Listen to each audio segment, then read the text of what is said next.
الحمد للہ رب العالمین الصلاۃ والسلام علی سید الانبیاء والمرسلین اما بعد فاعوذ باللہ من الشیطان الرجیم بسم اللہ الرحمن الرحیم۔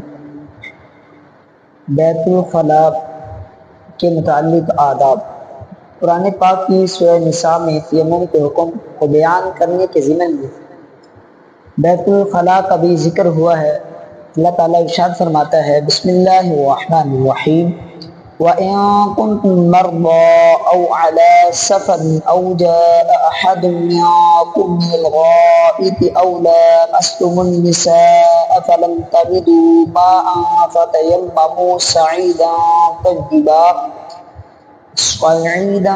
طَيِّبًا فَامْسَحُوا بِوُجُوهِكُمْ وَأَيْدِيكُمْ۔ اور اگر تم بیمار ہو یا سفر میں ہو یا تم میں سے کوئی قضائے حاجت سے آیا ہو یا تم نے عورتوں سے ہم بستری کی ہو اور پانی نہ پاؤ تو پاک مٹی سے تیمم کرو اور اپنے منہ اور ہاتھوں کا مسح کر لیا کرو۔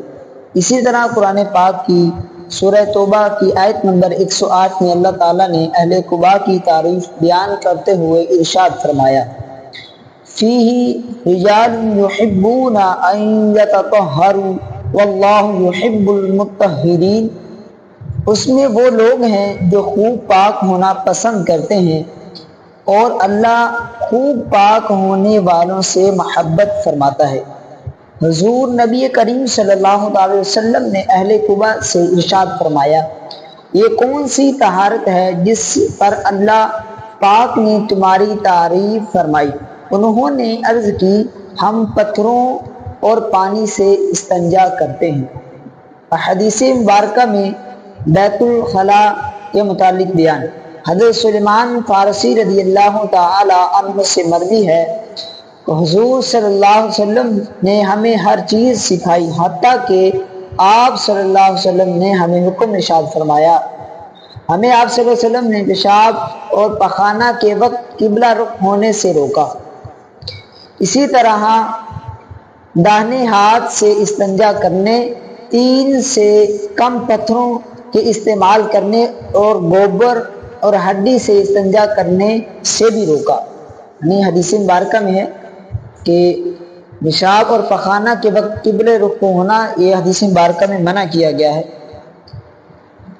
اور یعنی سیدھے ہاتھ کے ساتھ استنجا کرنا اس سے بھی حضور صلی اللہ علیہ وسلم نے منع فرمایا ہے، اور گوبر اور ہڈی سے استنجا کرنے کا بھی حضور صلی اللہ علیہ وسلم نے منع فرمایا ہے۔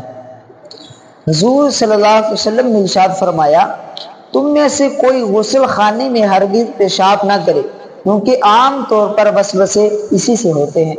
تو میرے پیارے اور محترم اسلام بھائیو، ہم کو بھی اس کام سے بچنا چاہیے۔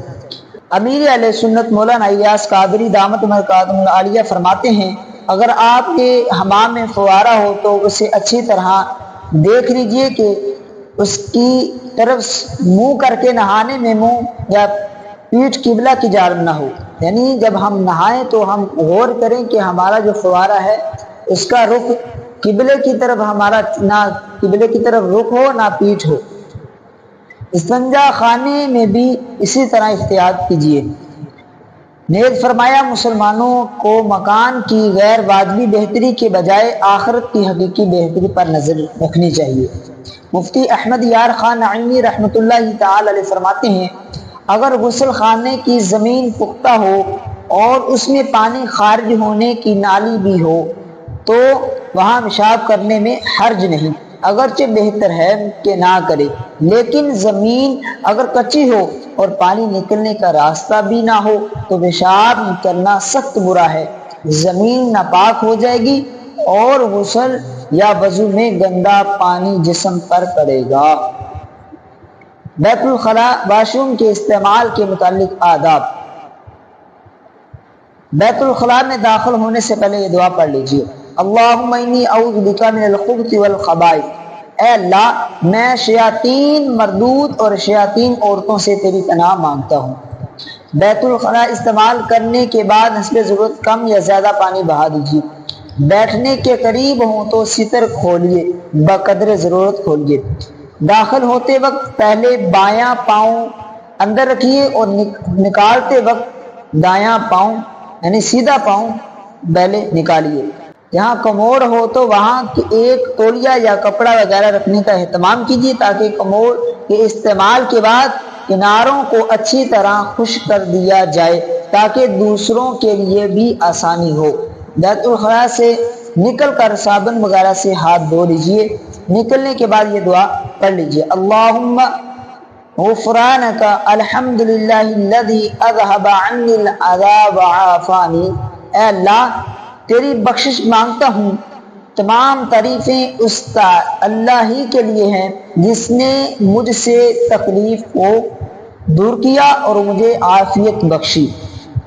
ان کاموں سے بچنا چاہیے۔ بیت الخلاء میں ایسی چیز نہ لے کر جائیے جس پر اللہ پاک کا اور یا رسول اللہ صلی اللہ علیہ وسلم کا نام مبارک ہو۔ ننگے سر بیت الخلاء میں نہ جائیے۔ ننگے پاؤں بیت الخلاء میں نہ جائیے۔ کھڑے ہو کر پیشاب نہ کیجیے۔ دائیں ہاتھ سے استنجا نہ کیجیے۔ کسی سے بات چیت نہ کیجیے۔